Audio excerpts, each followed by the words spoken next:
Okay, hello everybody, and welcome to another Beijing Postcards Zoom talk. My name is Lars Ulrik Thom, and I am very excited today because we will sort of premiere a new concept. As a lot of you guys know, then what Beijing Postcards is doing is that we are doing archival research here in Beijing, and we are trying to make people relate to the city of Beijing. And we are doing that through walks, talks, all kinds of products, exhibitions, all kinds of historically related projects. But sometimes when you are focused on one area, it is very easy to almost overemphasize it. So it is very good to sort of compare it with something else. And that is why we thought that it could be interesting to make a comparison between Shanghai and Beijing. And to represent Shanghai, we have Patrick Cranley with us today. And he is from an organization called Historic Shanghai that is doing pretty much in many ways what we are doing here in Beijing, in Shanghai. And they have been doing an amazing job for years. And we have worked with Patrick these couple of days, sort of setting up a frame for this talk. And what we have come up with is that we will take two maps, both from the 1930s.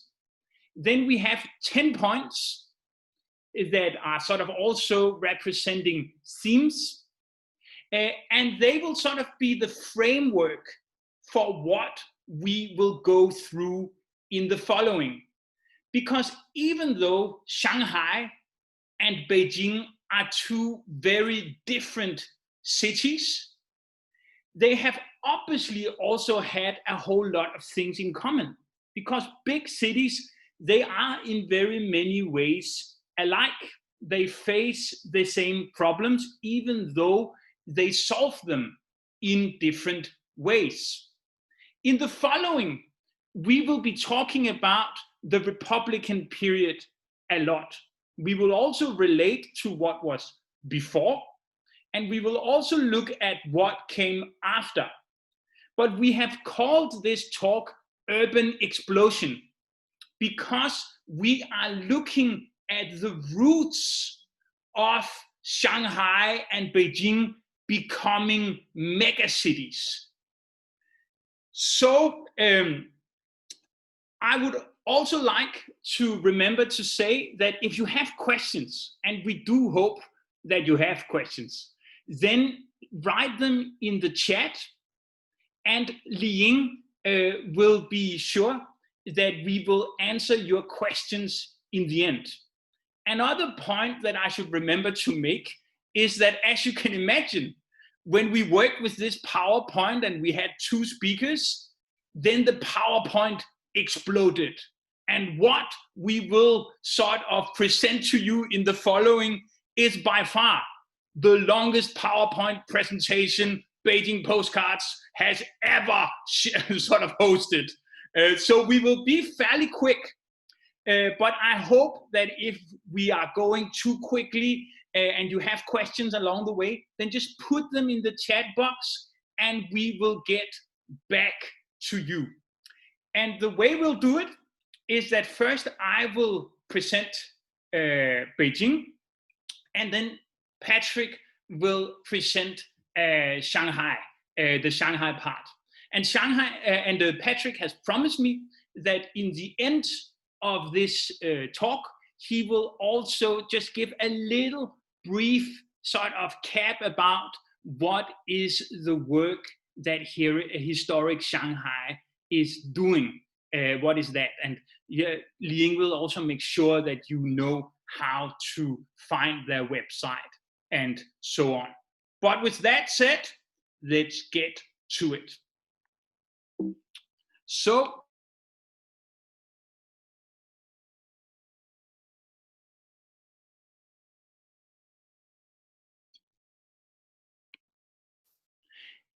And the first one you can see here is from 1932. As we are going through the talk, you will probably notice that there are a lot of spelling mistakes in this map. And that is because it is a Japanese-made map. It's an extremely beautiful, detailed map, but you can in many ways see in the map that it is made from a Japanese perspective. The other map we will use is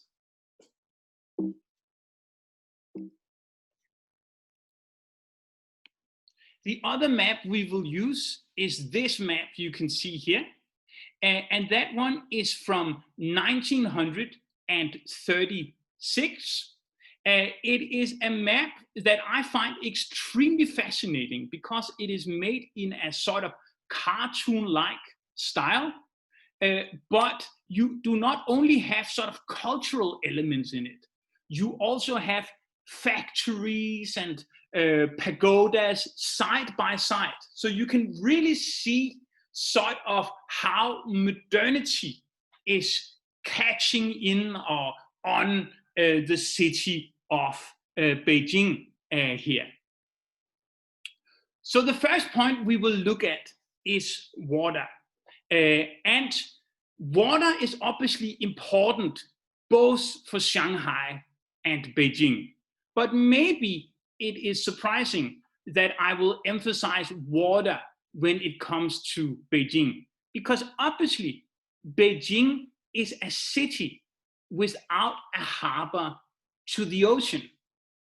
But the reason for Beijing being located where Beijing is today has got a whole lot to do with water. And maybe the most important reason for Beijing's location is where you can find the red dot in the map here. Because here you find the Marco Polo Bridge. And if we look a little bit closer on this map from 1936, you can see that on this map, you do not only find the bridge, you also find a train bridge next to it.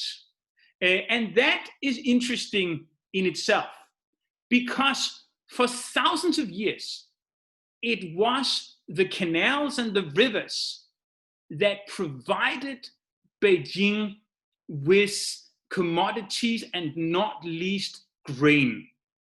Without the canals, you could impossibly sustain a city like Beijing. So when Beijing became a city with 1 million strong population, and it obviously became that way before Shanghai. If you go back to the Mongolian period, 800 years ago, Beijing was already a city that had 1 million strong population. And in order to sustain this sort of city, you needed a huge water system, because the food and a lot of the products were not produced in and around Beijing. You would take them up from the area in the south, alongside what you may have heard referred to as the Grand Canal. But in this picture, the train is a little bit interesting, because at this point in the 1930s, the rivers are actually not that important anymore. The train has finally gotten its breakthrough, and we will get back to that. And the ocean has also become much more important. You have started to use steam engined ships to take in the grain to Beijing already in the late 1800s. So the canals has actually in many ways lost their importance. This very old logistical system of China has finally come to its end, you could say, at least in this area of North China, where you had a huge scarcity of water. And just so that you know that the Marco Polo Bridge is not the only point that is worth pointing out in this map when it comes to the water, then you can see in the Green Mountains, I can point here with the mouse, then you can see that you have a whole lot of wall. And that wall is obviously built where the water comes through the mountains. The roads that go through these mountains at the north of the Hubei Plain was shaped by water. And those roads were obviously the reason for Beijing being located where you can see it here. Another dot I have placed is the one around the Summer Palace here. And this one I have placed because you can sort of see all of the canals connected with the lake in here. And during the Mongolian time, you would set up this whole water system with sluice canals that could control the water level of the canals leading into Beijing, so that you could actually sail into the very middle of Beijing.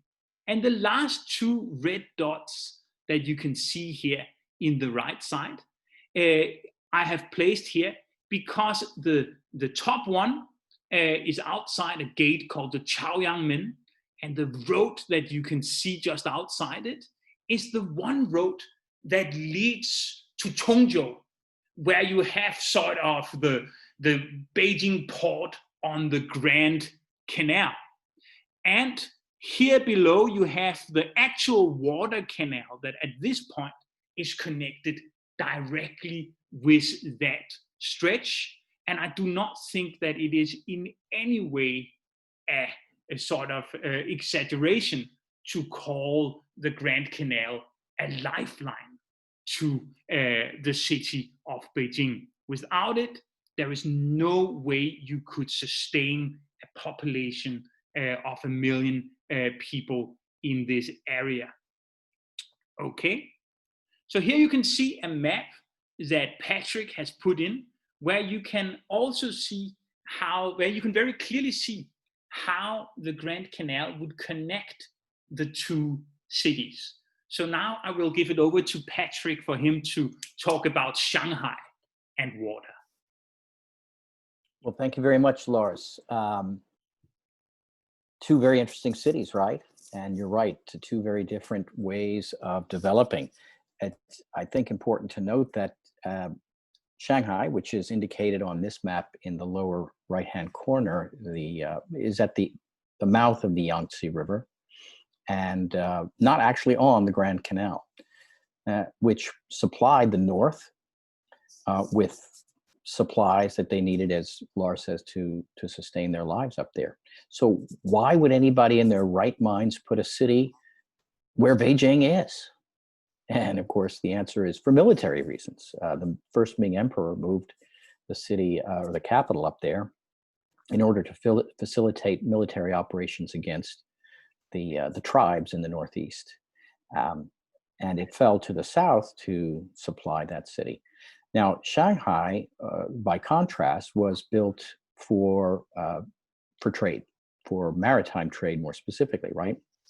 They could ship the products of the Yangtze River Delta that included rice as well as silk, fine porcelain and other items, cotton.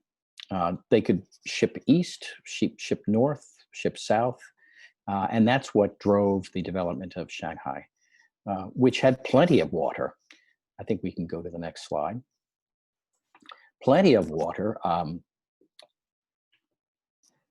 and the Huangpu River is what the city used to get to the ocean and to the Yangtze River. So it's about 20 kilometers from the city, which on this map is the uncolored area at the bottom center,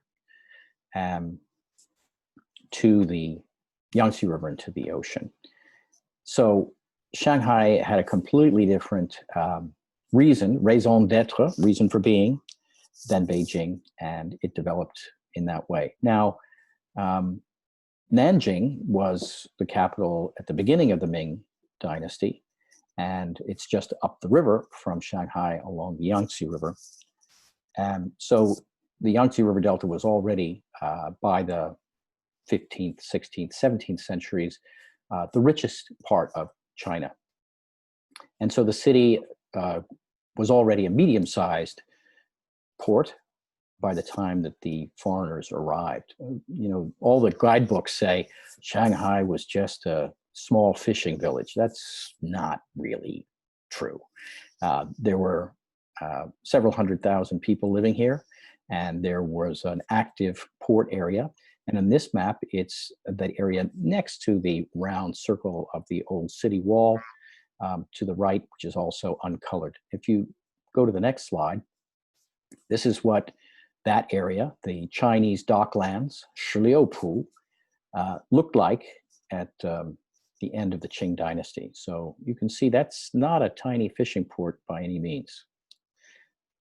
After the arrival of foreigners, of course, and please go to the next slide, Lars, we got the development of the western docklands, and that included the area just north, immediately north of the walled Chinese city, where the French set up. So this picture actually is of the so-called French Bund, the Quai de France.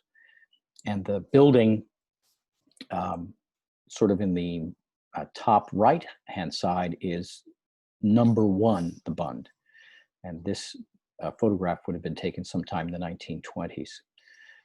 Number 1 being already on the international settlement side of a creek that divided them. Go to the next slide, and you see the more familiar view of the international settlements Bund. So the building exactly on your left-hand side is number 1, then number 2, the Shanghai Club, and the domed edifice of the Hong Kong Shanghai Bank building. So a lot of the buildings that you're used to seeing today had not even been built by the time this photograph was taken, sometime in the mid-1920s. So the point is, Shanghai grew because of maritime trade and was a business city as opposed to a military city, and had plenty of water. In fact, sometimes too much water. So if you go to the next slide, you'll see that, oh, sorry, I forgot one more important waterway. Go back one. This is one of the small tributaries to the Huangpu River called the Suzhou Creek, and we'll see more of this waterway in future slides. The important thing to point out is that it used to be full of small boats, and it was not just a commercial transportation link, but it was also the home to many of the people who actually lived as well as worked on those boats. So lots of different layers of water. And as I mentioned, sometimes too much water. So if you go to the next slide, you'll see that in downtown Shanghai, sometimes the Huangpu River spilled over its banks and flooded the downtown part of Shanghai. But because Shanghai is at sea level and very, very flat, the alluvial plain, that water sometimes went all the way into the far reaches of the foreign settlements. So if you go to the next slide, you can see what is today the Okura Garden Hotel, the old Cercle Sportif Français, the French club, out in the western part of the former French concession, which has got a couple of, about a meter of water that people are dealing with. So Shanghai, too much water. Beijing, not enough water. And that's the way it is. Okay, so the next thing that we would like to talk about is obviously city walls, because here Beijing and Shanghai is also in many ways different. Patrick just pointed out a very important thing, and that is obviously why would you put Beijing in the location where it is today? Obviously, that is a huge problem today because you don't have a lot of water. You have so much pollution, it's difficult to have air come in simply because of the ring of mountains that are around the city of Beijing. But that ring of mountains was the exact reason that you originally placed a city, a stronghold here at the very north of the Hubei plain.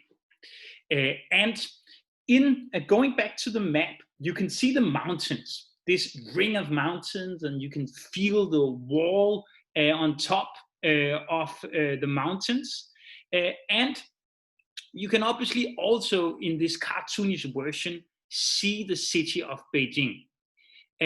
But one of the really big differences on Beijing and Shanghai was that the walled enclosure of Beijing was so enormous that it could sort of contain a lot of the new development. And you can see here what a massive city wall it was. And I think looking at this picture, you really get a good feeling of an inside and an outside. And this is very important when we are talking about Beijing. And if we look at this map from 1924, then you can see that actually it was still pretty common when you made a map of Beijing to only care about what was inside the city walls. It should be remembered that that did not mean that you did not have things outside the city walls. You did. You actually had thousands of people that were living outside of the city gates, but they were sort of this floating population, those that didn't really have licenses and registration to live inside of the city proper. But this city with its walls could contain hundreds of thousands of people inside. And if you look at the sort of turquoise area, then I think you can see it says the Tartar city, and that is because this is a map that has been made just after the end of the Qing dynasty, and this area was still where you had a lot of Manchus live, and you would term them Tartars. They had been the ruling class in Beijing for hundreds of years. And you can see that where it is pink, there you have an area called the Chinese city. This area only became walled way into the Ming dynasty, simply because you had so many people living outside of the city gates that they wanted protection, and it had become a whole little city in itself.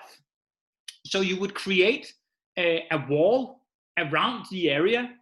In fact, the idea was in the beginning to make it all the way around the Tartar city, or what was to become the Tartar city during the Qing dynasty. But then you ran out of money. And after that, Beijing would get sort of the shape as you can see it here, with this sort of quadrangle in the top and a rectangle in the bottom. But you can also see that there is a yellow area in the middle. That is the imperial city. This was where you had all of the imperial institutions and so on. And obviously you had the Forbidden City itself in the middle. But you could not move easily around Beijing. It was very difficult to get from east to west because of this block in the middle.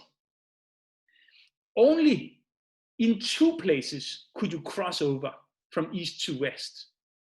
One of them was a small stone bridge at Shanghai, and another place was between the Coal Hill and the Forbidden City. But you could only use this second place if you were an official in the Chinese bureaucracy. So you can imagine how difficult it was to commute in old Beijing. So one of the first things that happens pretty much immediately after this map was printed in 1924 was that the imperial city walls were torn down, because now you wanted to apply a new dynamic to the city of Beijing. You wanted to modernize the city, because you should imagine that when we are comparing these two maps from the 1930s, then Beijing has actually for a very long time been a very conservative place that in many ways have resisted all of the change that a city like Shanghai actually really represents. All of the things the Westerners brought in with them after the Opium Wars, and when Shanghai was created as this enormous city that would grow extremely quickly, was now first pretty much after the last emperor abdicated in 1912, and especially after he was finally kicked out of the Forbidden City, applied to the cityscape. And one of the most important things was that you needed to be able to move around the city easier. And another place I will point out to you, just because it's really well shown in this map, is the little green area here. We'll get back to it when we are going to talk about foreign influence in Beijing. And now over to Patrick. Thank you, Lars. Yeah, we always try to explain the Beijing city wall by saying that Beijing was an imperial city. It was built specifically for defense, but also to intimidate. Right? Anyone coming for a meeting with the emperor or his court would have to, well, first of all, they'd see Beijing on the plane for many, many, kilometers before getting there. And as they approached, it would keep getting larger and larger, and suddenly they'd be outside the first gates, an enormous wall. They'd never seen anything like that. And then they'd have to get through several different gates inside, each more intimidating than the last. Very different from the Shanghai city wall, which was built in the 16th century for protection, specifically against pirates. So by the 16th century, Shanghai was rich enough to be attacked. Actually, the pirates at that time apparently were Japanese. But at any rate, the wall was built for protection, and it was a much more modest size. It was round, not square like Beijing. And in this map from 1932, the detail from the big map, you can see there's a round road. Now, this map was created about 20 years after the wall was torn down. So the Qing dynasty fell in 1911, and the new leader of the Republic of China, Dr. Sun Yat-sen, was a big believer in modern transportation. He felt that one of the reasons that Western countries had become so powerful was the benefits that modern transportation, including both road traffic and railways, had brought to their economies. So it was his idea, and implemented by subsequent leaders as well, to tear down most of the walls that surrounded Chinese cities for protection. And so in the teens, the Shanghai city wall was torn down.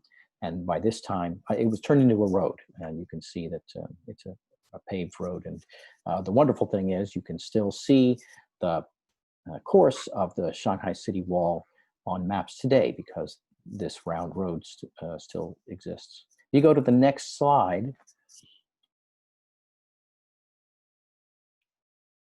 You'll see a map from the early 1800s, obviously not drawn to scale, that shows the Shanghai City Wall with its different towers, many of which stood astride gates, either for pedestrian traffic or for river traffic, because there were two streams that went through the middle of the city.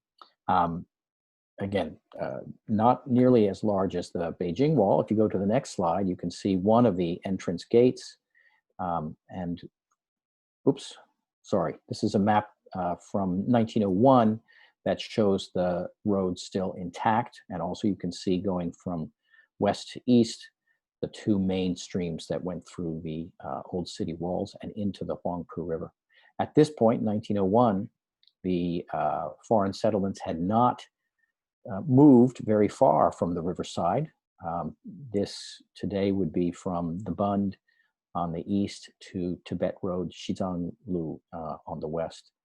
So a lot of the action, all the action still down by the riverside, both for the international settlement, the French concession, and the Chinese city, as the foreigners called it. So if we go to the next slide, you'll see one of the entrances, and a much smaller scale, just I think 10 meters high, and not that intimidating, but effective for defense. Go to the next slide, and you'll see another view of one of the battlements that allowed for traffic to come in a safe manner. But you see, again, the same sorts of things that you would see in Beijing right outside the wall, people, vendors and merchants coming to sell their wares inside the city. And next slide. So the next point we wanted to talk about is the foreign controlled areas. And you probably know already that this is indeed a place where Shanghai and Beijing were very different indeed. Because after the Opium Wars, Beijing had resisted. But when the treaties were signed with the Western powers, Shanghai had been one of the areas that the Westerners were very interested in because of ocean traffic, obviously. But in Beijing, the Chinese would for a very long time resist that you had trade directly going on, and you would also not have foreign soldiers inside of the city of Beijing for a very long time during the Qing dynasty. And this meant that Beijing would, during the period where Shanghai would prosper, actually in many ways become a little bit backwards. You would see the ocean, the areas close to the ocean develop really fast, whereas Beijing would, in a lot of areas, be a little bit stagnant. But obviously, you did have an area where the foreigners were allowed to settle, and where you can see the red dot in this map. It was actually also historically where you would take in the Mongols when they came in, and you had a place called the Mongol Market. You would also have a place where delegations could stay in this area, but not permanently. So the big change was that after the Second Opium War, just around 1860, you would open a legation quarter, and that would sort of be an embassy district in our understanding today, pretty much in the very heart of Beijing. It was very intimidating for Beijing to suddenly have foreigners live in the very heart of the city. And here you can see what it looks like in the map. It is the area that I can just show with the mouse here that I'm talking about as the legation quarter. And for a very long time, you would only have a couple of hundred foreigners living there. This would change after the Boxer Rebellion in the year 1900, because after that, after the Chinese government had been together with the Boxer rebels, had fought the foreigners and actually tried to kill all of them, then a new treaty was signed. And according to this treaty, you were now allowed to have huge quantities of soldiers in the heart of Beijing. After 1912, when the last emperor abdicated, it was almost impossible for the Chinese government to sort of keep the foreigners out anymore. And you would now start to have many, many thousands of foreigners that would live in the area. And then suddenly the legation quarter was not big enough. And you would start to sort of settle in other areas. But before I go to that, I would just like to point out a little pagoda. You can see where it says 17, and this is the Fahai Si, or Fahua Si, sorry about that. And this, the reason that that pagoda is interesting is that when after the Second Opium War, you got the right to open up legations, you should maybe think that the reception or the treaty would be signed right in the heart of the Forbidden City, where you had the power of China.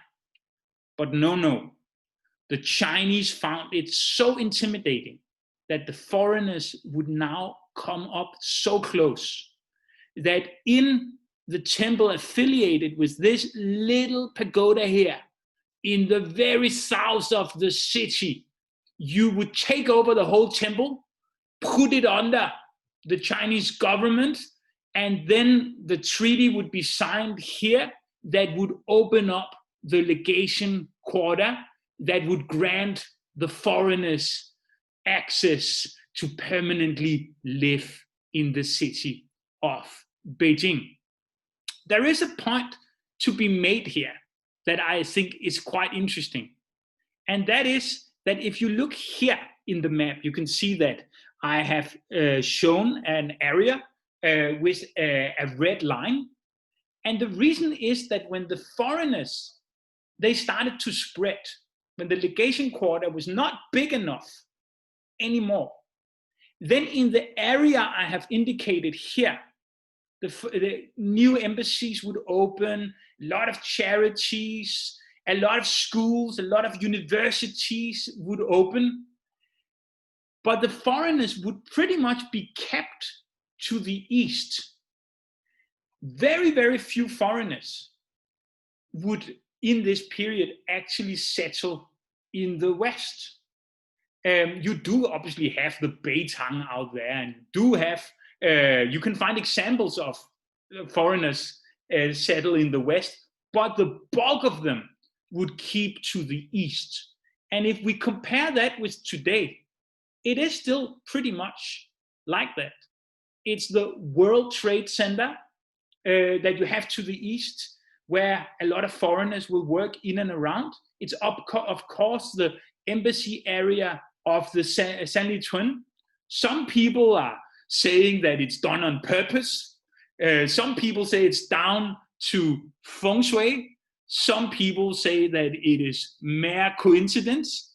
But it is definitely true that for some reason the foreign presence in Beijing has in so many ways been in the east of the city.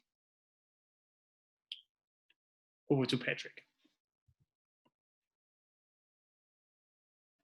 Thanks, Lars. That's very interesting. You know, when we take our historic walks around Shanghai and do our research, a lot of times I'm struck that uh, buildings are still being used for the same thing that they've been used for 100 or 150 years.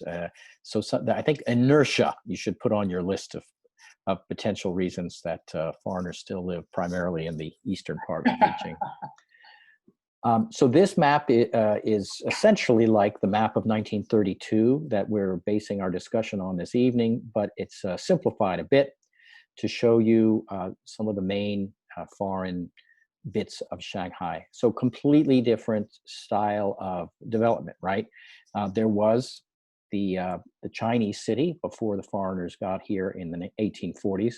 On this map, it's right in the middle on the just below the yellow part, Nanshi, meaning the southern city. But that essentially was what the foreigners called the Chinese city.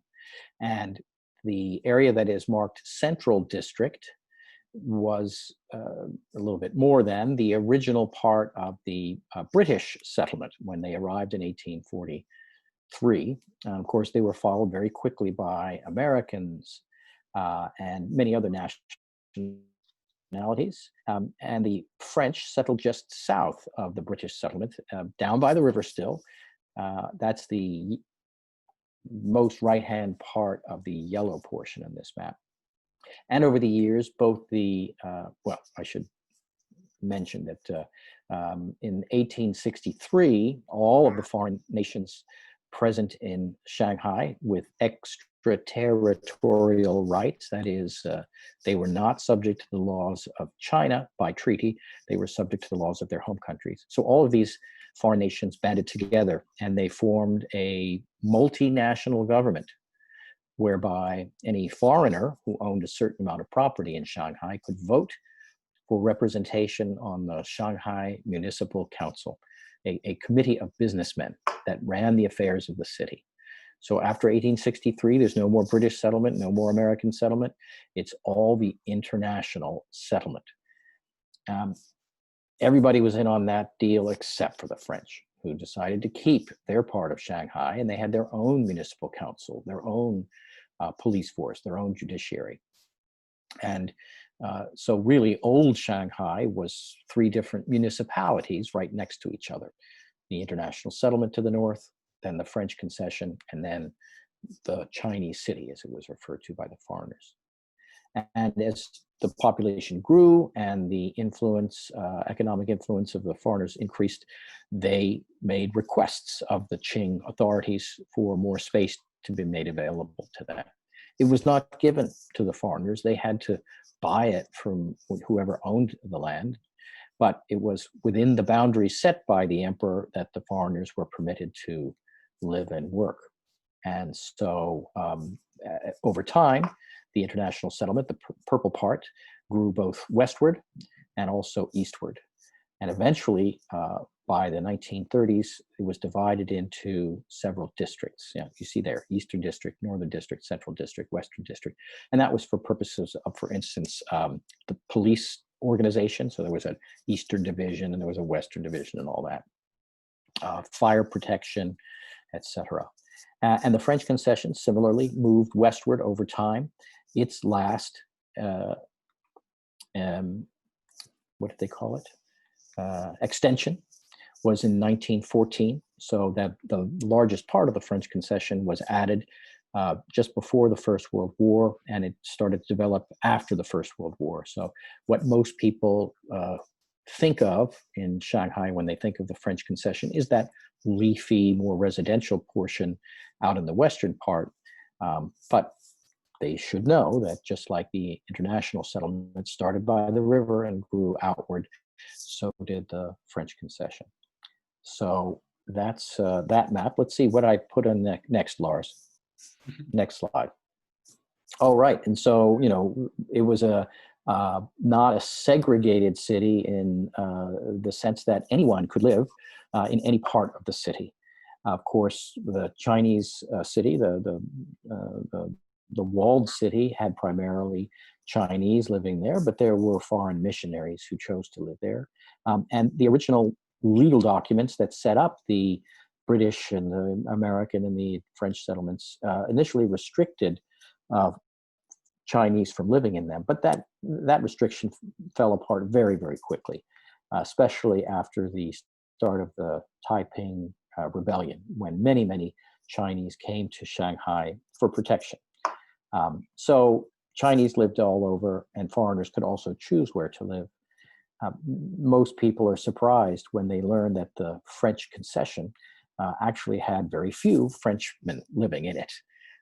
In 1930, a census was taken, and they discovered that there were about 3 million people living in Shanghai. About 600,000 of them lived in the French concession. And of those 600,000, only 1,200 were French.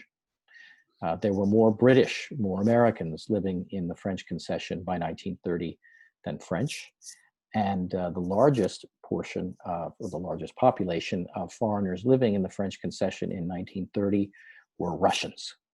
So it was a diverse group of people, often living in very close to each other. So this is a wealthy Chinese family. You go to the next slide, you'll see another type of family. Yeah, it's a German family who lived just outside the French concession. And the next slide. Well, people love to hear the stories of the foreigners living the high life here in Shanghai during the roaring 20s and 30s. This is Sir Victor Sassoon and a couple of his friends at a party at the Cathay Hotel. But not everybody lived that way. If you go to the next slide. There were ordinary working people like foreign police officers and the sergeant class, which were Sikhs from India who came along with the British. If you go to the next slide, you'll see some of the foreign military people who came to Shanghai and went to the bars in port. That was another sort of slice of life. These were not people who were living high on the hog, like many of the wealthy business people here.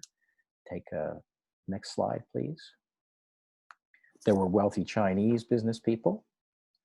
Next slide.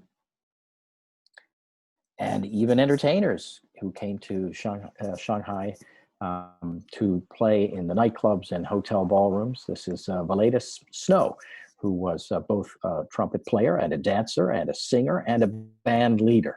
So there were all kinds of people in Shanghai, and they lived in all parts of the city. Quite different from the way it was in Beijing. Okay, I think that's it for this section. Then there is one thing that when Patrick and me, we talked about this, then I thought it could be interesting to say something about race courses. Because the thing is that I don't think about race courses when I think about Beijing. But lately, I have been realizing, because obviously we have this huge collection of Beijing maps, and I also very often look into travel books and other writings of the 1930s or in Beijing. And then I have started to pay attention to the role that the race course played in Beijing. Because in so many ways, the race course was actually sort of, in many ways, the melting pot of the foreign community. Even during the period I just talked about, where it was very small, where you only had a few hundred foreigners inside of the legation quarter, they would still have a place where they could watch racing. And that was outside of the city. And it's just very intriguing for me that it would be so important for them to facilitate this thing. And it feels as if it was an integral element also in Beijing to shape this foreign community. And here you have the cutout where it says 206, where you can see the little race course. And you can see that it actually had its own train station. In and around it, if you look at maps from the 1920s and the 1930s, you can also see how golf courses and all kinds of things would be developed around this area. So it was very, very dynamic what was going on in this area. And when you had the races, and that was not something that happened every week, you had two big race days in Beijing. Then it was pretty much a holiday or like a day off. People would go there, foreigners obviously, but also Chinese, because it was an event that was very important for the whole rhythm of the city in the Republican period, but actually also before. And here you can see a picture of the foreigners, a lot of them diplomats, that were taken before the year 1900. And you can also see what it says in the bottom, where it says the European diplomats at Peking, are they still alive? And that was simply because they were obviously under siege inside the legation quarter in the year 1900. And they actually had to eat a lot of the race horses to stay alive. And the whole race course was obviously also destroyed in the process and was rebuilt in another place later. Okay, so that is what I wanted to say from Beijing's side, but it is because I know that there might be a lot to say in Shanghai about this topic. Patrick. Yeah, well, that's true. You know, the British got here first, and the British never went on any of their imperialistic adventures without bringing with them the Anglican Church, race course, and Scotch whiskey. So Shanghai was no difference. This is the detail from the 1932 map that we're using as a basis to show you where the race course was. And in that year, this is one of the spelling mistakes that Lars mentioned earlier. That should be a C, not a K. The public recreation ground actually referred to the infield of the race course. And that was available for foreigners to play all kinds of different sports. So there were cricket pitches and a golf practice range, and even later on a baseball diamond within the public recreation ground.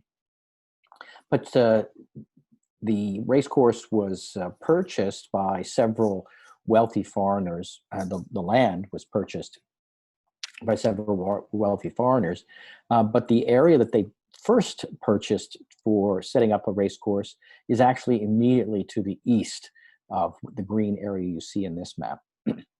So you see that there's one round road there, Beihai Road, it's called today, that outlines the eastern boundary and south boundary of what was the second race course. It didn't last very long because the city was growing so quickly that that land became even more valuable, and the benefactors were able to purchase a slightly larger piece of ground just to the west in order to build the race course that we still know today as People's Square. If you click the next slide, this is an aerial view, probably around the same time, of the racecourse and the public recreation ground. So the largest street on the left-hand side going down to the riverside is Nanjing Road. And the one sort of in the right-hand side, the widest road, is what became known as Avenue Edward VII, or today it's Yan'an Road.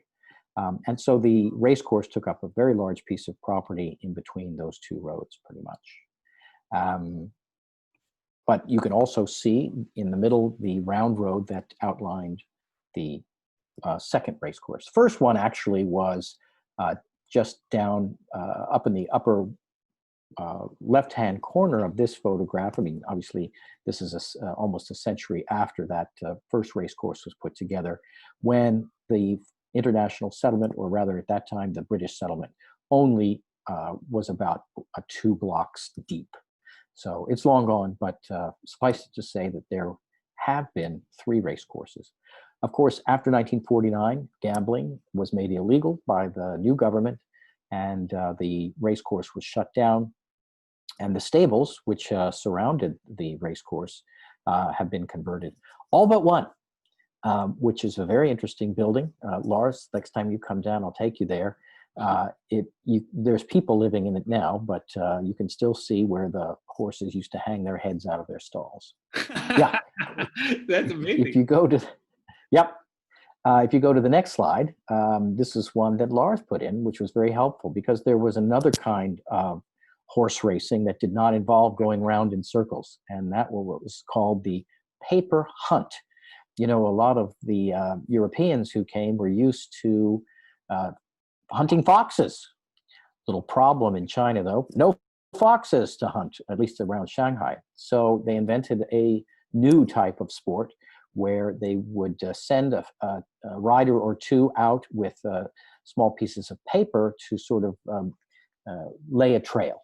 And then half an hour later, the club would get together and chase the paper fox. This spread from magazine shows some of the interactions that the foreigners got into with the farmers around in the rural areas where their horses would wreak havoc with the farmers' crops. Sometimes the interactions got a little testy. If you go to the next slide. This is a photograph of the main building of the Shanghai race course that was built in 1934 to replace an older building. You can still see a grandstand over on the left-hand side of this photograph, a wooden grandstand, which is now gone. That's essentially where the Shanghai Grand Theater is now. And the photograph is taken from the infield, so you can see other stuff going on in the infield. The grandstands on the main building here are long gone as well, so it's just the side of the building today. If you hit the next slide, you'll see a race actually going on. And in the background, you can see the towers of, or the tower of the Great World Entertainment building. So that was just on the other side of the boundary between the international settlement where the race course was and the French concession, kind of a vaudeville entertainment center built in 1917. And on the right-hand side, it looks like under scaffolding is going up the Chinese YMCA building, a beautiful Chinese-influenced modern building, which is today a hotel, and another building that's very much worth a visit when you come to Shanghai. What's the next slide, Lars? So this is after the race has been finished. You can see the owner of the pony in the front with his jockey aboard. They're walking over to the winner's circle to get their award. Next slide. And of course, the race course became a kind of symbol of Shanghai's exciting life and kind of a background to a lot of social activity. This is a painting that was created to be used in advertising. You can see that the lovely lady in the cheapao is smoking a cigarette. So it probably would be used for cigarette advertising. And in the background, a couple of other buildings that you can still see today. This is before the Park Hotel was built, but the building directly behind her head is the International YMCA, because it was a segregated organization. So there was a Chinese Y, International Y, and an Army and Navy Y as well.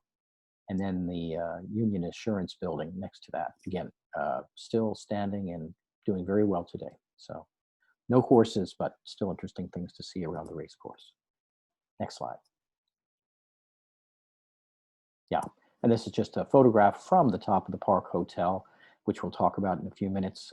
Again, a race going on and overlooking the grandstand and the distinctive clock tower of the Shanghai Race Club building, which is today the Shanghai History Museum. So again, very much worth a visit. and the Grand Theater in the foreground, one of the great modernist buildings designed by the Hungarian architect Laszlo Hudec, another great landmark to visit when you're here. I think that's all for the race course. Oh, but no, there's a wonderful book that's just come out. I wanted to show you that. Right, so Professor James Carter has just published a book called Champions Day about the race that occurred in December of 1941, just before life changed in Shanghai. And it's a terrifically researched and very well written account of one particular day and all the history that led up to that day. So highly recommended. That's it.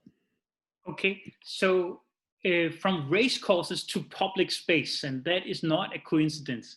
That is because when it comes to Beijing, then for a very long time, you could say that you actually didn't have public space, really. You did have fairs and that kind of thing, and organized around the temples, but it would be under very strict control. And women, for instance, could not really go to that. It was a men's thing. But in 1912, when the last emperor he abdicated, then the first public space in Beijing would open, where you can see the red dot. It's called the Zhongshan Park today, and it was called the Central Park in the beginning.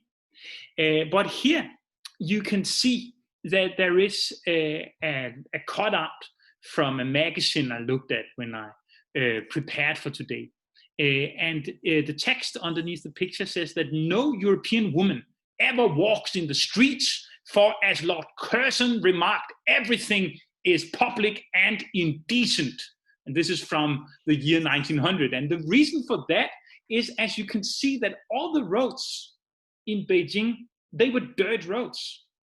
It was actually one of the reasons that it was very difficult to get around the city, was that literally all the roads were dirt roads. So when it rained, it would be very muddy, and there would be dust always in the city of Beijing. But in 1930, where our maps are from, this has changed. You have started to have paved roads. You have started to have new vehicles, and you have started to have public space. And if you look at the bigger red dot I have put in this, in this cutout of the map, then you can see that here you have the area just outside the imperial city, where we have the Tiananmen Square today. During the Qing dynasty, where this picture is from, it was completely closed off. You can see that you could not get in there. But in the 1930s, that we are sort of talking about, then it had changed. Everything that had been imperial, exclusively for the imperial family and institutions, had now been opened, and you actually did a lot of things to make things public. So when we look in the pictorials of the time, then you do not have an edition of the Beiyang Huabao, the Beiyang pictorial, without pictures from this place. It's a little pixelated picture, but it's the gate of the Zhongshan Park, or the Central Park as it was named, that would become this extremely important place when you wanted to be seen. And now the women were out. The high-class women were out, and they strolled. They even had cut short hair, inspired from places like Shanghai. And this was one of the places where they would show themselves. If we go to the next slide here, then what I want to show with the red line here is that the Zhongshan Park, the Central Park, is located right here, where you can see you have more lakes. You also have some red dots. They were also transformed into parks later in the 1920s. The coal hill was also transformed into a park. So in Beijing, the places that now became public was actually places that already existed. They had just been closed off and been imperial before, but they would now become open to the public. And the red line is indicating the beginning of something extremely important to Beijing today. And that is the Chang'an Boulevard, the 40-kilometer long stretch that is penetrating through the heart of Beijing, going past the Tiananmen Square and obviously the Tiananmen Gate with Mao's picture on it. So here you can see the beginnings of it. And public space is obviously something that has a lot to say in that regard for the creation of that city plan, you could say. Back to Patrick. Right. And Shanghai, yeah, by contrast, quite different in terms of the development of public space because, first, there was no imperial property. There were wealthy Chinese who enjoyed very large estates, and some of those became public parks later. Interestingly, many of them became parks because their owners thought that they could become profitable. People would pay to go into such large places and also be entertained or see such curiosities as zoo animals and things like that.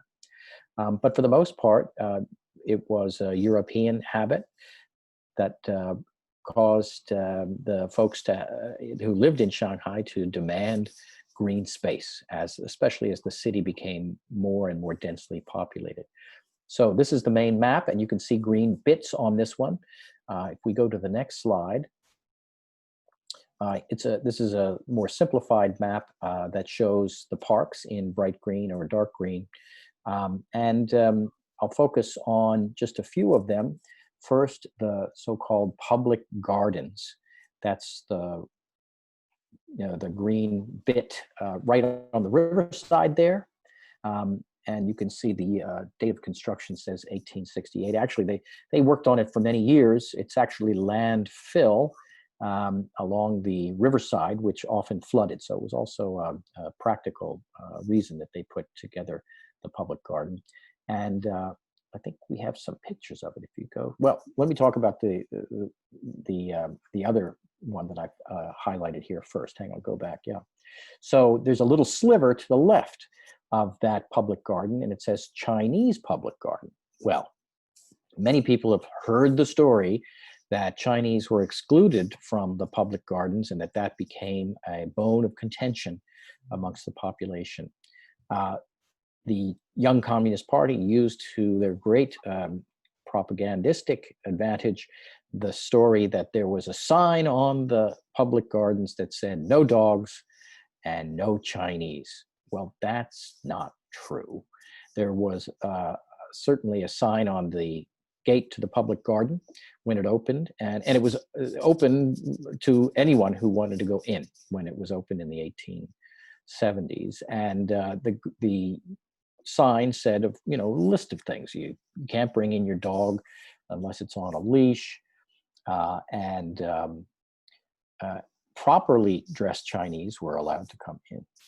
However, very quickly, the coolies who worked on the docks discovered that the park benches were very good for siestas, for naps. So there was soon no place for the Victorian ladies with their bustles and parasols to sit. And so a rule was added to the list of publicly displayed rules that said and I quote, "The public gardens are for the enjoyment of the international community only." So it wasn't no dogs and no Chinese, but that's what the effect was. And later on, the Shanghai municipal authorities thought that, well, you're right, everybody needs green space, so we'll carve out a little bit of garden for public park for the Chinese as well. So that's what the Chinese public garden is here. If you go to the next slide, This is a view from Broadway Mansions of the bridge across the Suzhou Creek. That was called the Garden Bridge because it led to that reclaimed land that was the public gardens. And you can see things like the bandstand, where on Sundays the municipal band would play, etc. And the green space on the right-hand side is just a part of the grounds of the British consulate. And then the rest you're pretty familiar with. We go to the next slide. I think it's another view of the public gardens. Yeah. This time from the Bund side, looking across the Huangpu towards Pudong. You see the bandstand in greater detail. And you can also see just how busy the Huangpu River was. Next slide. So here are several other of the important parks that were created as the city grew. Public recreation ground is the one right in the middle. You know that is part of the race course, right? North part, outside of the international settlement, is Hongqiu Park. Hongqiu is the old spelling for Hongkou. So technically that was outside of the foreign area, but you can see there was YMCA activity up there, and there were foreigners living outside of the international settlement boundaries as well. Jessfield Park is the one way out on the left-hand side to the west, and that was part of sort of the leakage of the boundaries of the international settlement and the French concession. Right-of-ways were granted by the Chinese authorities to allow access to the railroads and to the airport. So Yuyuan Road allowed access to Jessfield Park as well. And the trams, I think we're going to get to trams in a little while, extended outside of the foreign territories to get to Jessfield Park. Very popular for all kinds of people to amuse themselves on the weekends. And then in the pink part, the former French concession, you see the largest park called Gokasa Park. You probably haven't run into that term unless you've read old Shanghai history. It was originally outside of the French concession, and it was used by the French army up until the first decade of the 1900s as a drilling ground. Right? They would go out there and march and shoot and do all whatever armies do. But as the city moved westward, that military area was turned into a public park. And most people just called it the French Park. Today, you know it as Fuxing Park. But Gokasa is actually Shanghainese. I know you guys up in the north don't think that there's a real language called Shanghainese, but there is. And the pronunciation is just different. So Gokasa is the Shanghainese pronunciation for Gu Jia Zhai. So the Gu family state gave its name to that area, and that's why they called the park Gokasa Park.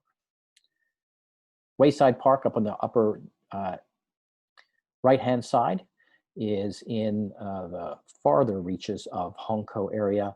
Important today because during the Japanese occupation, that is part of the area that was designated by the Japanese authorities for Jews who had emigrated to Shanghai from Europe.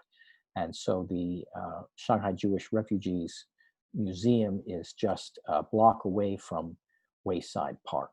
Another great place to visit when you come to Shanghai. Next slide. Okay, so I have just gotten a sign from my wife. So we will condense the last points a little bit because otherwise it will be very difficult for us to keep this within the time limits. But the next point is trams, because I think there are some very interesting points to be made about the tramways when it comes to Beijing. I think you can make out, if you look at the map, that I've put a red dot on the map. And you can see that there is a red line here. It is maybe a stretch to call it a ring, but that was what the Chinese people called it, living in Beijing. And also the old people that we have interviewed that remember it, they called it the ring. It doesn't exist anymore. And that is why we don't have a first ring road in Beijing. You still have the road, obviously. You still have a trolley bus running here, But whereas Patrick was talking about the wall becoming a ring road in Shanghai, actually the first ring was in many ways created by the tramway. There is also another interesting thing, and that is that the Beijing tramway was pretty late. It came, if you compare with Shanghai, it came in the 1920s, opened the first line in 1924. And if you look at this picture, then you can see the tram wagon that is sort of driving by the Chenmen gate. And I sort of like this picture because I feel it is like the tramway is going into troubled waters. Because what is surrounding the tram? Rickshaws. You have thousands of rickshaws in this area because after the year 1900, where you had the Boxer Rebellion, you would start to have this vehicle in the streets of Beijing. And after the last emperor, he abdicated. It was actually pretty much the only way to earn money for a lot of Beijing people. So when we talk about modernity arriving in Beijing, it had actually a lot to do with the rickshaws, because now suddenly a lot of areas were accessible because you had paved roads, it could run on them, but you also had a lot of cheap labor to pull these rickshaws. And think about it, when the trams sort of emerged, what would the rickshaw pullers think? Obviously, they thought this thing will take our livelihood away. So you had many instances where the rickshaw pullers, they would sort of get together and simply smash up the tram cars in the 1920s and the 1930s because they were afraid of this monstrous invention.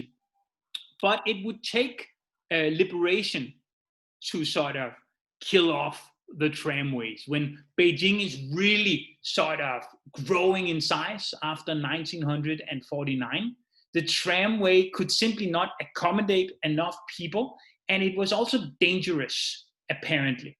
So you would replace it up through the 1950s, beginning in the late 1950s, with trolley buses, and they are actually still running alongside the ring road that is the first ring road of Beijing, these trolley buses. So over to Patrick. Okay, real quickly, instead of using the 1932 map, though, let's go to the next slide, which, oops, well, I thought I used a simplified, maybe it's a little bit later. So this is a photograph of downtown Shanghai Street, where you see, as Lars just mentioned, several different types of vehicular traffic, everything from horse carts to rickshaws to automobiles, and they all have to try to keep out of the way of the trams. Next slide. This is one of the trolley buses that's going across the Garden Bridge to the northern part of the city. Just a nice hand-colored photograph, which shows that you know, some people in Western dress and some Chinese in Qing style dress. Next slide, please. Yeah, this is the map I was trying to get to. So this map shows the trolley lines, the tramways, just in the international settlement, not in the French concession. The point being, though, that it is extensive, right? Almost as complicated as today's subway lines. And also of note is that several of the lines go outside of the formal boundaries. To the west, there's the one that's going out to Jesfield Park. To the north, we have the line that goes out North Sichuan Road to Hongkou Park, etc. One thing to note is the trolley lines in the international settlement were based on what they call a British gauge. That gauge means the width between the tracks. But when the French put in their trolleys, they decided to use the French standard, which is different from the British standard. So if you tried to take a tram from the international settlement to the French concession, you had to get down and change cars. Wasn't that convenient? Okay, that's it for me. Okay, but then we get to trains. And obviously, when we talk about sort of the breakthrough of modernity in the 1930s, we cannot ignore trains because they're so important. If you look at this map, you can see that you have rail all over the place. But you had not been wanting the train in the first place from the imperial government. You had actually done a whole lot to rescind it. In 1864, a Britisher, he set up a model train for the emperor to peruse outside of the Xuanwu Gate. But you would not really take a liking to this foreign beast because obviously it was dangerous for the whole system of canals. It was alongside the canal that you had controlled traffic. This was where you had taken in the tax. This was how you had pretty much controlled all of China. But now you had the trains coming in. And it took a war to get it into the heart of Beijing. And where you can see that I have pretty much in the left here put a little red dot, you can see where it says 5. This is the first train station in Beijing within the city walls. After the year 1900, the British, they would take the opportunity to prolong the train inside of the city walls. This would change Beijing forever. Now you would no longer arrive at the city gates, but you would arrive right in the center of the city. And as you can also a little bit see in this cutout, the gates would almost become insignificant. The trains would actually penetrate the wall and it would become an obstacle to development, but it would only be torn down much later than Shanghai. Patrick told us that, the Shanghai Wall was torn down in the beginning of the 1900s by Sun Yat-sen. It was after liberation that you would first begin, in 1949, that you would first begin to take down the city wall of Beijing. Over to Patrick. Right.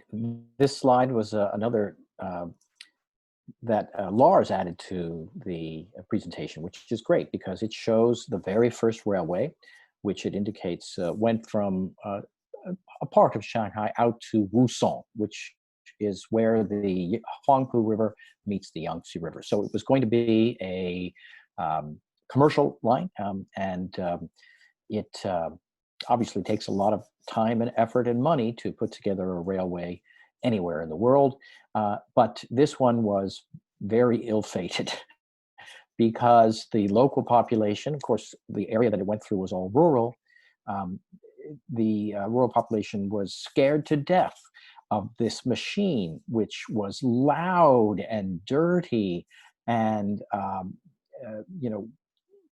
the speed scared them too. And they also complained because the land it took up often went through ancestral burial grounds. So the local government tore up the tracks, and there wasn't another train in Shanghai for some decades. This was in the 1870s, I think. Anyway, they finally got over that. If you go to the next slide, you'll see, I believe, a map. Yeah, this is not our 1932 map, but this shows a little bit easier the route of the railway tracks. And you can see up in the top, there is a train that goes to Wusong. There's also a line that goes west to Nanjing and south to Ningbo and Hangzhou.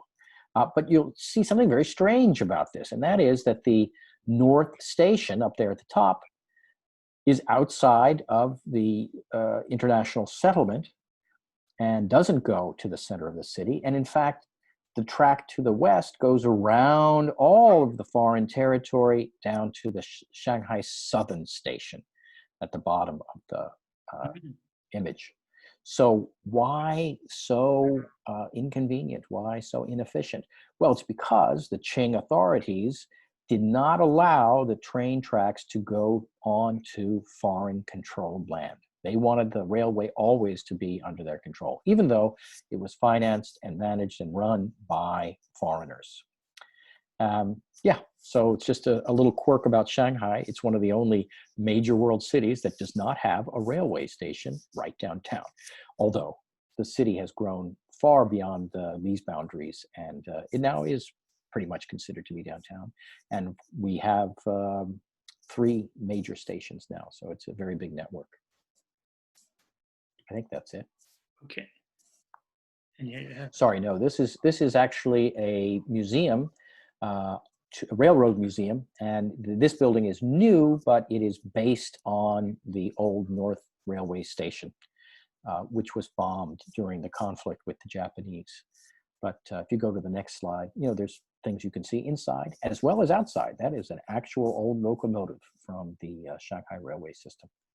Okay.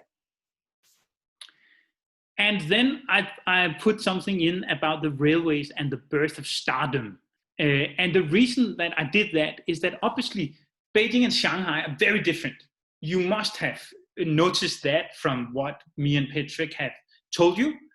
But obviously they were also connected, and they would also inspire each other. And one of the things that the railway would do up through the 1920s and 30s was that it would actually create stardom for some people, because suddenly the 2 cities had become closer. And that became very important for this guy, Mei Lanfang. He is by far the most famous actor in China, I guess he's in history, I think, because he would almost become a politician. It would be important for China who he saw, because he was such an important representative of China. And this guy, his fame started really to be enormous, because he could go from Beijing to Shanghai, and before that, the newspapers would hold columns that he would pay for, that would create anticipation of his arrival. And then in enormous theaters, he would play for thousands of people. He would break out of the guilds. He would create a whole new status of the actors that had actually been seen as outcasts for a long time. And a very important tool in this creation of stardom was that suddenly you could connect the cities, and his sort of craft had in that process become scalable. And here you have another picture. Well, that's actually Mei Lanfang performing in Shanghai. That's why I put that in. Oh yeah. And then on to timekeepers. Because should we skip this one, Lars? Do you think? Or do you want to go? Do you want to go fast, or do you just want to skip? Do it really quickly. Okay. Because I would actually like to do. I would like to hear what you have to say. Okay. Because the thing is that if you look at a city, it almost always have a timekeeper. Here in the slide, you can see that there is a stretch. That's the central axis. In Beijing, you had all of the highest buildings standing on this axis. Pretty much nothing could be higher in Beijing. And where you can see the red dot, you had these 2 pieces of architecture. They decided the rhythm of the city. When the bells were struck and the drums were struck, then the gates would close in the city and a curfew would be imposed. But the last you heard of these two sort of towers were in 1924, because when the last emperor, he was kicked out, these two would also be silenced. And maybe interestingly enough, the drum tower closest to us here would be made into an exhibition of atrocities committed by foreigners against the Chinese nation. But for you to understand how important these two pieces of architecture was, then it is maybe interesting to note that they are both higher than the throne hall inside of the Forbidden City. The only thing that is higher in old Beijing than these two towers was actually the coal hill itself. But after 1924, I also think is interesting, and that is why I wanted to say it, is that in most European cities, you have a clock tower. You have something that gathers sort of the whole rhythm of the city. But in Beijing today, I would claim that you don't really find that. In the map, we found something that I think is quite interesting, where it says 67 and I have put a red dot. It says that you have the noon gun. I've never heard about the noon gun, only in this very map here. But I think that it was made to replace the use of the drum and the bell tower. So I'm a little bit curious to hear what it was like in Shanghai.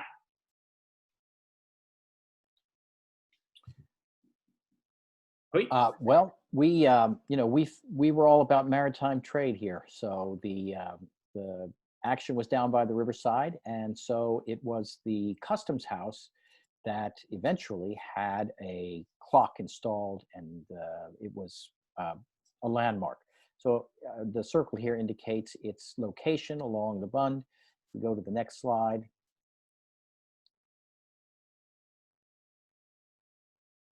This is a terribly pixelated photograph, modern photograph of the customs house, and you can see the clock there. But if you go to the next slide, it's important to remember that the clock tower that you just saw is the third customs house. This was the Chinese temple that was rented, apparently, by the British authorities to house the first customs department in Shanghai. Go to the next slide. Same location in the 1880s. Another customs house was built, and there's that clock, sometimes affectionately referred to as Big Ching instead of Big Ben. And you can see also the kind of neo-Gothic architecture that you might see in some places in England. And then in the 1920s, this building was demolished and replaced by the one that you just saw. I think there's another photograph next. This is the interior of that 1920s building. Again, not a particularly good photograph, but there's a beautiful mosaic in the lobby with panels that depict some of the different types of Chinese ships that plied the Yangtze River. So obviously very important for trade, and they're beautiful artworks. You can't get into the rest of the building without an appointment, but you can go and see the mosaics in the lobby anytime you visit. Next slide.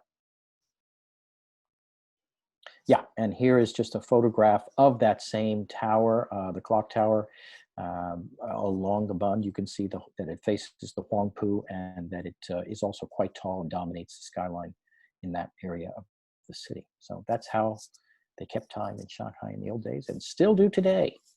Every quarter of an hour it chimes. And then we wanted to go to the highest buildings, because obviously it says a lot about a city, what building is the highest. I told you just now when I talked about the central axis in Beijing, that no building could be higher than what was on that axis. But actually they were not that high, because in China, during the Ming and the Qing, also before, you had this thing about staying grounded. You actually did not really build in more stories. I've told you before at these online talks that you have some quotes from the Kangxi emperor, where he is appalled when he hears that Europeans are actually living in more stories. But if we are going back to this map here in the 1930s, then you can see where I have the little red dot where it says 47. Here you have a hotel. That is the Grand Hotel de Pekin. And from 1921, this was the highest building in all of Beijing. And I'm obviously talking to the part of it to the left part of this building. It was built when you started to have a new thing in Beijing, tourism. You would have cruise ships come in, anchor in Tianjin, and then you would have rich Americans and other tourists come in and stay at the 5-star hotels for weeks, sometimes for months. So the highest building, was built inside of the very sort of foreign-dominated area. And it's easy for us to think that it was very important to the Chinese. I don't think it was, because when we look into the newspapers written in Chinese, there's not a whole lot about this place. Even though it was the highest building, it's actually very difficult to find Chinese descriptions of it, even though it must have been gigantic to the Chinese, this European colossus. Then if we go to after 1949, take a great jump to after 1949, where obviously the communists came in. Then in the late 1950s, you are making the 10 great revolutionary buildings at the anniversary of the Communist Republic. And then the Minority Palace, a building that is easy to forget today, becomes the highest building of Beijing. And when you go to like pictorials and other material from the 1950s and the 1960s, it's all over the place. But today we forget how much of a landmark it was. Then when we get to the time of the Cultural Revolution, the Beijing Hotel takes back the honor. And that is when this building is built. This is the 17-storied Beijing Hotel that stands today. The other building also stands, but obviously this one is much, much bigger. And it was made as a statement. It was made to show that China was still existing. China was to some extent still open for business. The Australian embassy would open in here. Other institutions and organizations would open in here that wanted to trade with the Chinese, because in the early years of the 1970s, you had forces inside the Chinese government that wanted to send this signal to the world. But obviously, this building is not the highest building in Beijing anymore. That honor goes to high rises in the World Trade Center. And I did not put them in here because I felt that they would be intimidated when Patrick gets to his part. Okay. So in Shanghai, before the arrival of foreigners, the highest buildings were religious ones, right? So this is Longhua Pagoda. I don't know exactly how high it is, but you know, most buildings were 1-2 stories. So this was a landmark. It still is today. It's also we're going to talk about old buildings soon, but it's supposed to have had its origins 2,000 years ago. Yeah, hear that, Beijing. But of course, the buildings like this have been destroyed and remade many times over for the most part. Okay, next slide.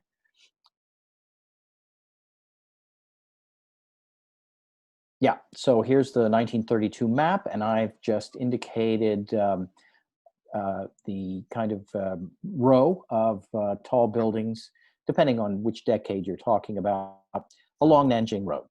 So on the east side here, that's the Cathay Hotel. You know it as the Peace Hotel today. And the Bank of China building. We'll see a photograph of that in a minute. In the middle is where the towers of the two earliest of the four major department stores, Wing On and Sincers, stood, and they still stand there today. And then on the left is the Park Hotel location, Guoji Fandian, which looks out over the race course. So let's see photographs of each of these and talk about when they dominated. So next slide. Right, so this is a photograph from the Park Hotel looking toward the river, and you see in the mid-ground the towers of those department stores that I was telling you about. So these were landmarks for many, many years after they were built in late 19-teens. And in the very back, in between those towers, you can see the top of the Peace Hotel, Cathay Hotel, which dominated the Bund. And over on the left-hand side at the top, you can see Broadway Mansions. So these were examples of early and mid-20th century buildings that were landmarks for their height. Next slide. Yeah, so here's a not so old picture of those two buildings down on the Bund. To the left, the Peace Hotel, formerly the Cathay Hotel, and the Bank of China. Cathay Hotel opened in 1929. Bank of China was completed in 1935. But the smaller building to the left, red and white, that the old Palace Hotel, built in 1906, that was the tallest building in Shanghai for a couple of years. So Shanghai's 20th century history was one of development, very rapid development. So it wasn't long that any one building dominated the skyline, always reaching upward. Shanghai has always been about being the most modern, the fastest, the tallest. And that's why that period between 1950 and 1990 essentially was a historical anomaly, when very little was built and very little was torn down. But as soon as you got the green light in Shanghai to go ahead and be Shanghai again, well, what'd you get? Next slide, please.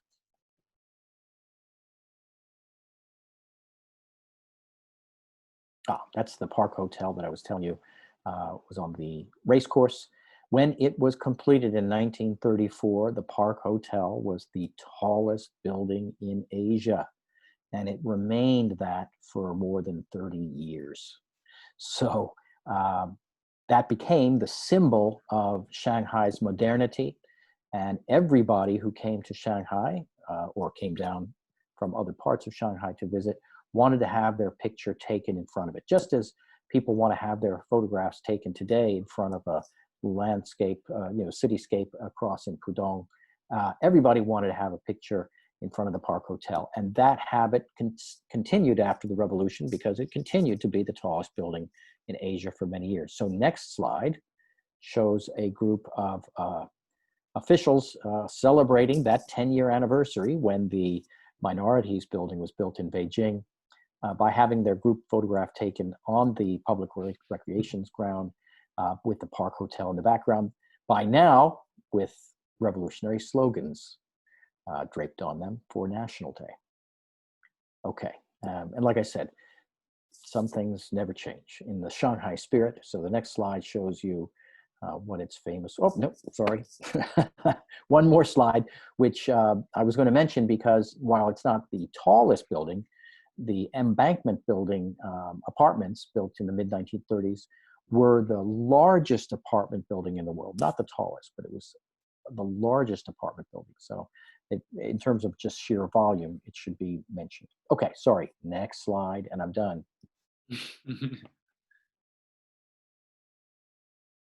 That's what I'm talking about. Yeah.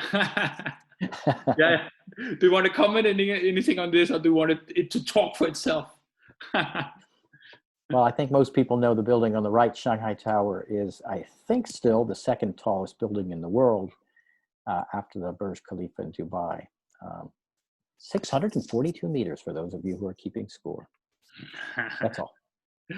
So, but the last point we will talk about is the oldest building still standing, because I think there's also something that is interesting about that, because obviously the highest building has changed a whole lot from the map from 1936 that I have been talking from on the Beijing side.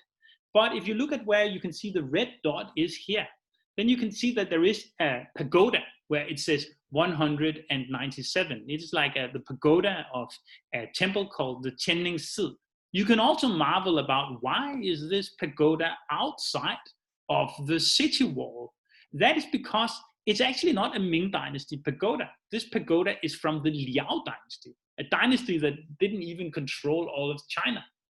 So that makes this pagoda here almost 1,000 years old. It's an extremely old pagoda, and it still stands today. It did not get a whole lot of respect in the city plan. So if you look at this picture, and if you're in doubt, it's the one to the left, then you can see that you have decided to place this enormous chimney next to the oldest piece of architecture in all of Beijing. And this is obviously just west of what we call the second ring road today. So over to Patrick. Right. So it depends on what you talk about when you're talking about the oldest buildings. Of course, there are these pagodas from previous dynasties dotted all over China, and they're wonderful heritage legacies. But when you're talking about Shanghai, you're also talking about commercial buildings and residences. So let's go to the next slide and show you what's down there by the Huangpu River. This is one of several buildings that were built by the largest American trading company on the Bund. So when the foreigners arrived in the 1840s and 50s, there were only a few hundred foreigners here. Large trading companies bought whole blocks down by the Bund and put in compounds, usually with gardens in front. So this building was built in the 1880s. It's, by the way, mislabeled on the heritage plaque, but gorgeous Russell & Company building, which was actually brick with stone surrounds. If you go to the next picture, I think it's a contemporary view. Yeah, so that's what it looks like today. So the bricks you can't see anymore. But there was another building on the Russell & Company compound. Go to the next slide. You can just see it a little bit on the right-hand side of this photograph. This is of the same building in the center that we just saw. But the older building on the right-hand side was also Russell & Company. And go to the next slide. So this is what this building looked like, 2 stories, and it was built in the 1850s. So in Shanghai, that's probably the oldest building that you can see from the period of the foreign presence. But because Russell & Company went bankrupt in 1893, its properties in Shanghai were auctioned off. Another company built or purchased the piece of property facing the Bund and built a building there in 1901. So this Russell & Company building is no longer listed as a Bund building, but it is the oldest commercial building in Shanghai by our estimation. Go to the next slide, please. And then residences. So this is in the middle of what used to be the walled Chinese city. And this was the private home of a Chinese scholar official who was famous for his collection of books. And he wanted to protect them from the intermittent fires that consumed big parts of the city over time. So he built his house inside of a wall that was higher than the city wall. So if there had been a fire around it, it wouldn't have consumed his beloved library. It's still in the hands of the family that bought it in the late 1800s. And unfortunately, they have not been able to come to an accommodation with the authorities about who should be taking care of this building. Go to the next slide, please. So it has been deteriorating for generations now. This is a painting of what it probably looked like when it was completed. So a series of courtyards and very high walls surrounding the innermost courtyard, which is where the books were kept. Next slide, please. And this is the interior courtyard of the Hall of Secluded Books, as it's called. And that's a group of folks on a tour that we do in that part of the city. Historic Shanghai has been doing tours in different parts of the city for about 20 years now. And well, you can learn more by visiting our website, historic-shanghai.com. So commercial buildings, religious buildings, and residences, ancient ones, can all be found in Shanghai, as well as in Beijing. Yeah. Okay. So this leaves get us to the end, and I am very happy that so many of you have stuck with me and Patrick, because this was a little bit of an experiment.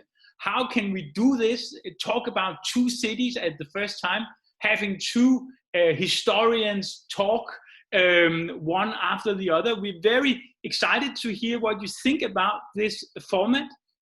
So please leave your comments in the chat room. Also, the things you think we can improve, because that's also very important. But if you want to look at the maps, you can find them on our website in the store. We will also upload snippets of it with stories on it. And like Patrick said, find Historic Shanghai and their website. It is a wealth of knowledge when it comes to Shanghai. Now we will take your questions, and we've actually recorded this talk, so if some of you want it for reference, we will share it with you. Yes, great. Okay, yeah. So now we'll take the questions. Yes, if you have more questions, you can just leave in the chat box. The first one is for Beijing. So why the Marco Polo Bridge is called Marco Polo Bridge? Well, it is called the Marco Polo Bridge in English only, because you thought that this was where Marco Polo, he entered Beijing.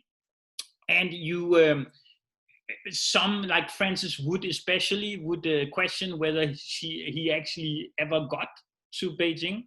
I happen to think that he probably did, because when you read his book, it's a pretty good description of what Beijing looked like during that period.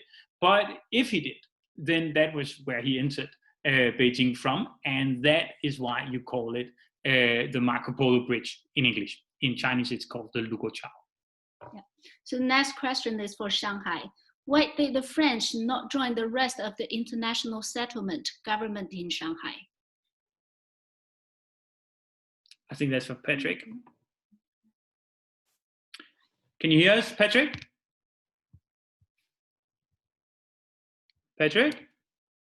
Yeah, I'm having a bad instability moment, but maybe it'll improve. Okay. So did you hear the question? I did not. So why did the French not join the rest of the international settlement government in Shanghai?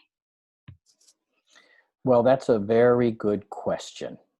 And I would like to know more about that decision. But my understanding is that, you have to put yourself back in those times. In the early and mid 19th century, France was still very much a world power, right? It was an imperial power like many other European countries. And it had a view that it should be,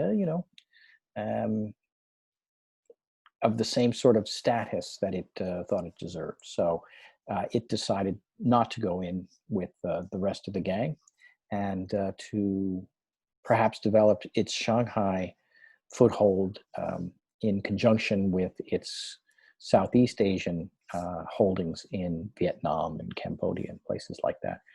But I don't have a deep understanding of what logic there was. It was a time of great instability, actually, in France.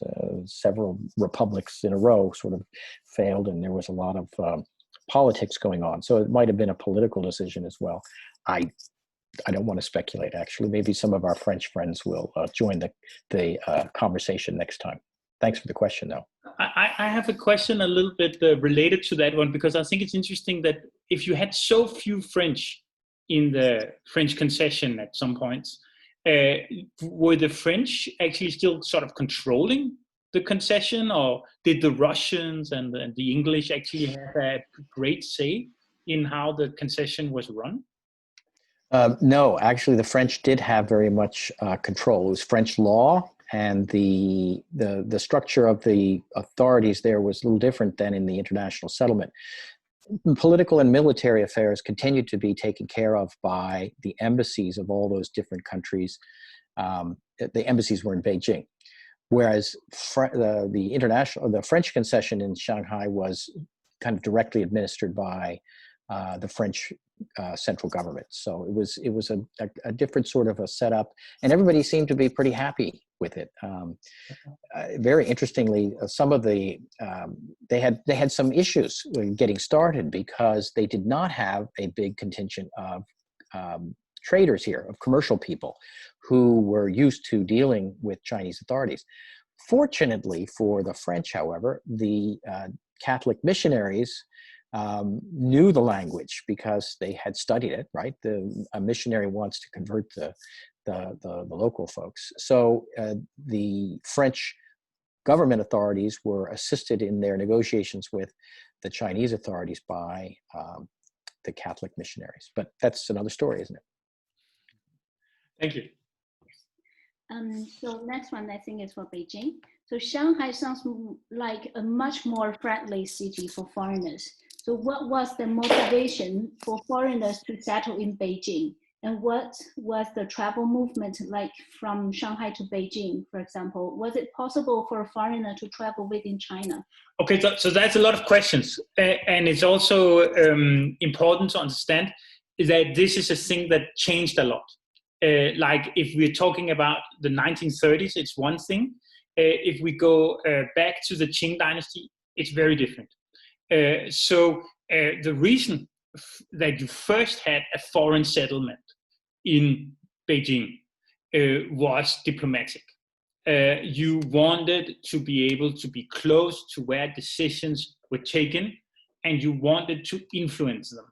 And you had forced the Chinese pretty much to open up a foreign ministry.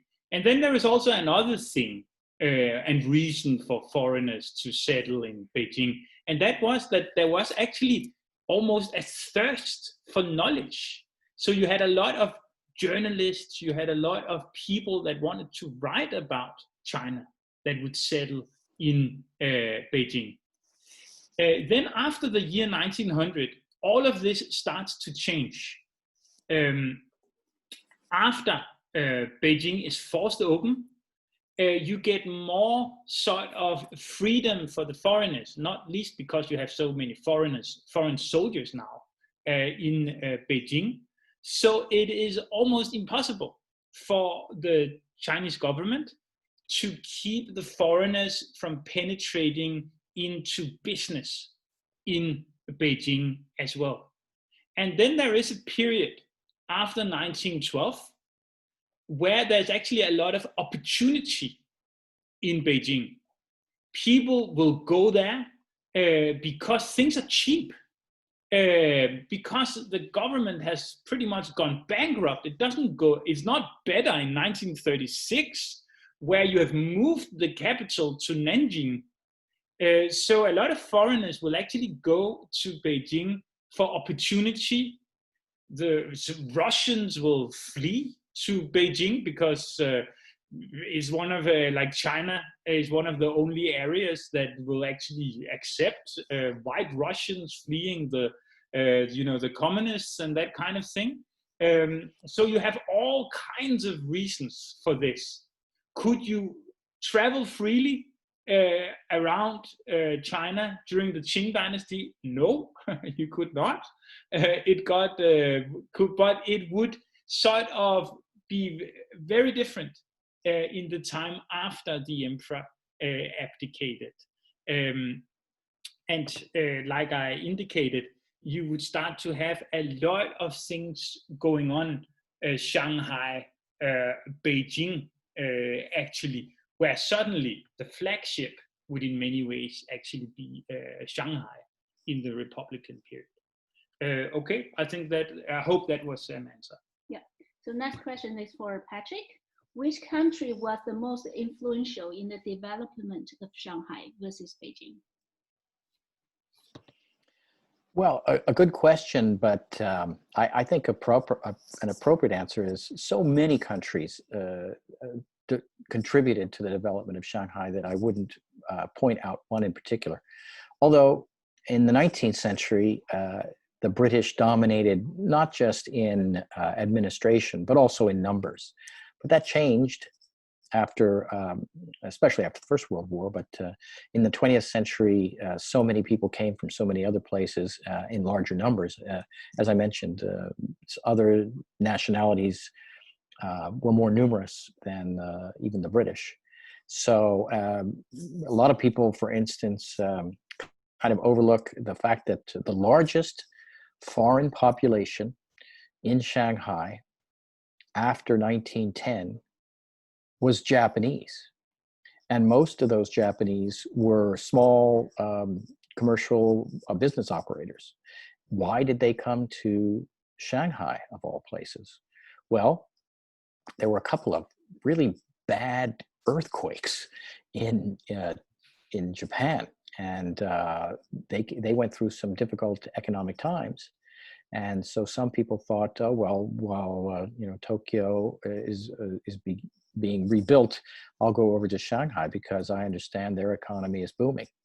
So it depends on what part of the city you're talking about and what period you're talking about, but so many different groups of people contributed to the development of Shanghai that I think it would be unfair to point out just one. So next one is also for Shanghai. What is currently on the site of the old Shanghai South railway station? That's a good question. I don't know. I love that. We'll find out for you. Yeah. So next one, any thoughts about the comparative early airport development? Oh, actually, I wouldn't be able to talk too much about this. You actually do have airports in the 1936 map. I don't know enough about this. No. Right.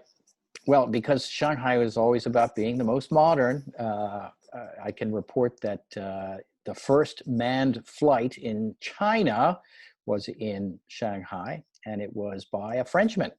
He brought his plane over, and it was a very dangerous operation back in those days. And René Vallon came and was a celebrity for the time he stayed in Shanghai. What year was it? I've forgotten. It was, around 1912 or something. He took off on these exhibitions from the race course, and he'd fly, just for 10 or 15 minutes and then land, and everybody would surround him and, want to touch his scarf and things like that. But like I say, it was a dangerous occupation. So after, I think, about 2 months, he took off one day of an exhibition, and he had some mechanical problems, and he crashed and died right there on the public recreation ground. But by the way, his wife was in the audience. But he got a street named after him in Shanghai because of that contribution. Anyway, fortunately, it became a little safer, and Shanghai had several airports, one in the south and one in the north, the Jiangwan Airport, and then eventually one in the west, which is where the Hongqiao Airport is now. But the southern airport is near Longhua Pagoda. We saw a picture of that pagoda, and has not been used for aircraft for many, many decades, and has been given some pretty rough treatment. But right now it has been emptied out, and I think they have plans to renovate it and turn it into some kind of a museum, I think. But we're really eager to see that project come to completion because it was built during the 1930s and it has all kinds of really cool Art Deco details. We'd love to see it come back to life. Okay, so Danny Parrott has a question that I will summarize a little bit. It's about the Chinese people being suspicious and about them tearing up the railways, whether that is true or not, because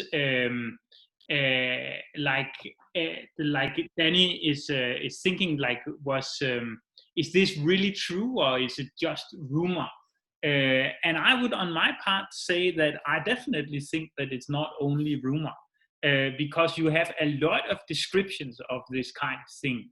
But I think maybe you can, there's nearly also a very practical, pragmatic element to things feng shui. Because I think, like I indicated also when I talked about the train, is that obviously I think that the train was disturbing society order. It was changing the dynamic. It was much faster than before. You could move things in other ways. You could skip over people that were living from dragging, boats up the canal. And I think all of this sort of created a kind of superstition. So I think you have to see it in that sort of society context. But I definitely think that you did have a lot of superstition in regard to the trains. I think he had one more, right? Let me see. Well, I saw the question, and I'd just like to add to your comments, Lars, and that is that our history, if it's far enough removed from the present day, does rely on accounts that were written by people who carried their own points of view and prejudices. There was a lot written about this railway line, but to be fair, it was mostly foreign observers who had their own ideas about Chinese and their social, economic, political, religious views, and not very favorable ones. So the question is well taken, but I think it's perhaps a bit more complicated than we can take on right now. Yeah. Okay, what's the next one? The last one is for Patrick. How do you see today's international environment influence versus US, UK, Australian, Canada, and EU? I saw that question too, and you know what? Not appropriate for this particular presentation. We were all about Shanghai and Beijing and how they developed. So maybe Lars will put together a Zoom call on that another time. Yeah. Okay. Is that all the questions? Okay. So thank you everybody for listening, and thank you so much for Patrick to be game on this little experiment here. I think it has been, for me, extremely interesting to hear what Patrick had to say, and I really hope that you enjoyed this. And I thank Lars and Ying and Beijing Postcards for organizing it. And I think it's also worth giving a shout out to all the people who dialed in from the east and west coast of the United States. We have folks coming in from London and Denmark, of course, Shanghai and Beijing as well. And I think it's a real pleasure and very flattering for you to tune in for us talking for so long. Yeah. So we're very interested in hearing your comments, and we will actually be checking on changing the next time in the same way. But I hope to do more future projects with Patrick, and I think this is pretty much where we will leave it. Yeah. Yes. Okay. And I just want to say thank you. Yeah. Thank you to everybody.